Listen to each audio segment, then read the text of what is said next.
Every chassis you build, there are little subtle differences and improvements. If there weren't, you wouldn't be doing your job.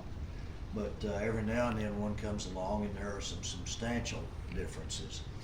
This one is fairly substantial, as well as the little subtle deals.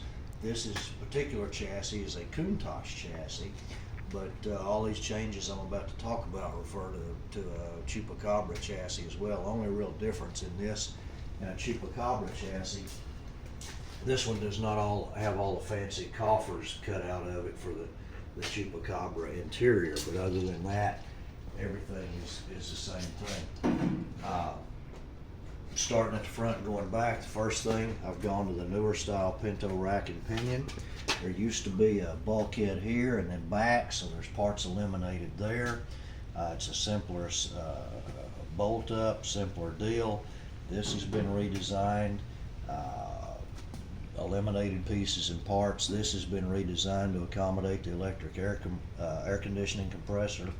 The shock mount is totally different. Used to be there were towers here for the two shock mounts. Now what I've done is this is just A&A manufacturing. We've talked about their products before. Just a few dollars worth of their brackets, the shock mount bracket and the plate behind it. That now goes in here like this. And then your shock slippy mount for the shock like so, but that works a whole lot better than the aluminum ones. What I was able to do with this shock rail that's on the front and back lowered 1.5 inches. That became a pretty big deal on a whole lot of stuff. It allowed me to lower sway bars. Now then, the sway bar linkage is just a male into a female, as opposed to what it used to be, male into a linkage rod into another male piece like that. So jam nut and linkage and all that eliminated times 4. So it was way good.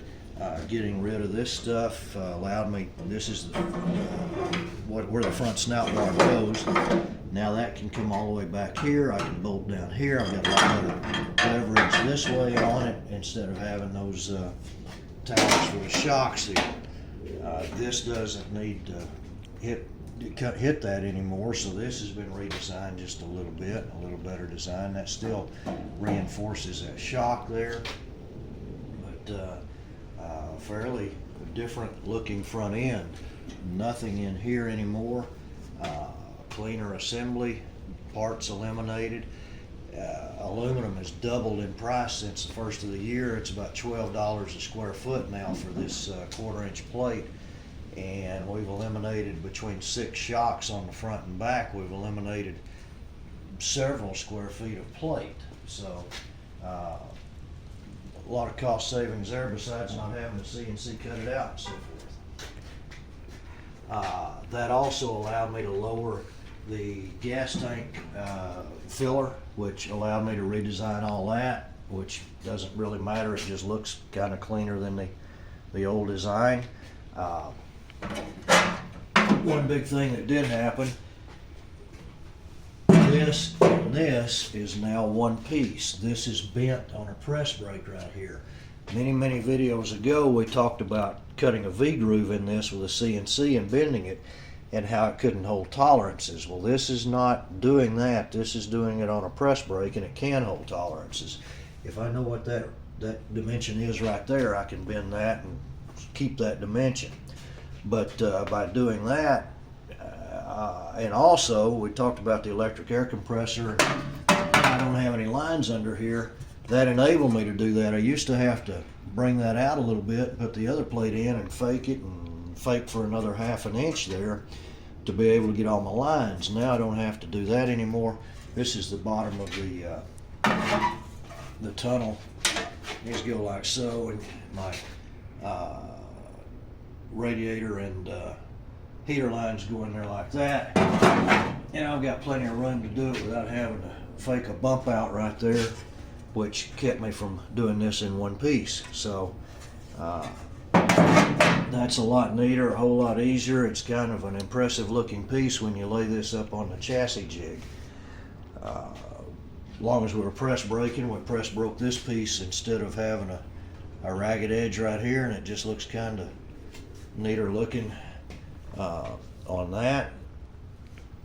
Moving to the back, again, we don't have the shock towers anymore. Here's the two. Here's the two mounts for the shocks. Same detail as on the front. All that's opened up. That allowed me to rearrange that. This was dependent on a shock tower before. It's not now, which allowed me to redo the battery box and this cross member a little bit. And with a sway bar in here lowered, allowed some things to happen here. Just all kinds of things starting to happen there. One addition of this chassis that doesn't make a bit of difference once it goes out the door, but I am just tickled to death with, is this plate right here. This plate used to end right here. Now you can see it continues all the way back to this rear bulkhead. What that does, when it ended right, I can build the entire chassis up on the chassis plate without any fixturing, any measuring, anything, except this right here kind of floated in space. This is the engine mount. The rear motor plate bolts right here.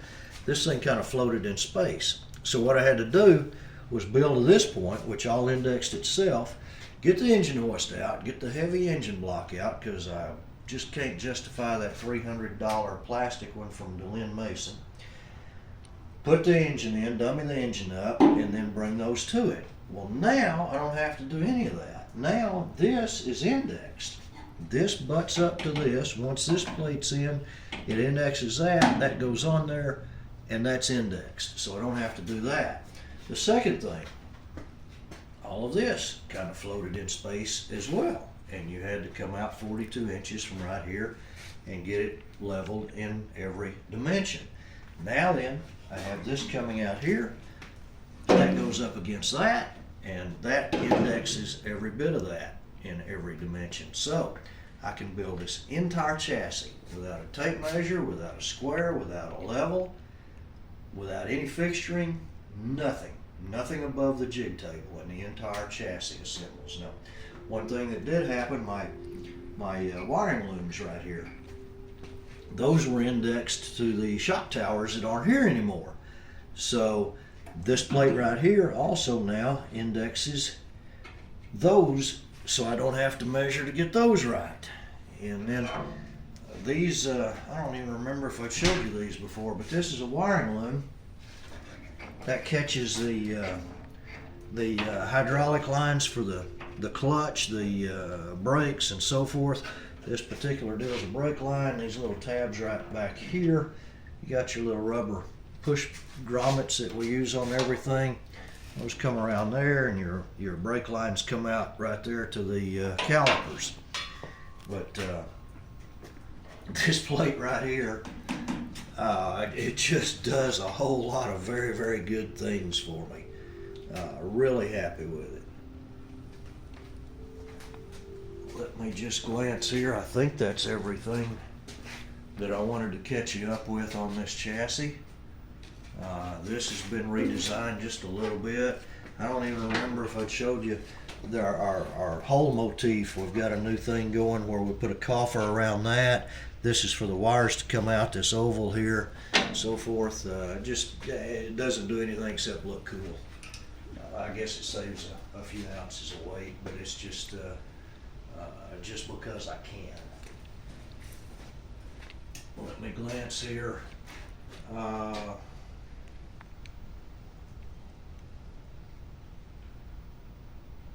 Sway bars, battery box.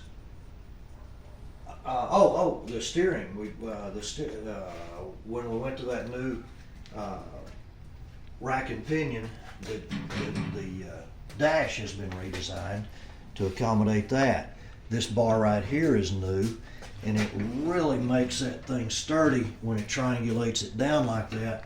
Your pedals are hung off of this, and your columns hung off of this, so when you're pressing a brake, or moving a column, that extra reinforcement right there has really done a good job there, besides being necessary for that new column style, new rack and pinion style.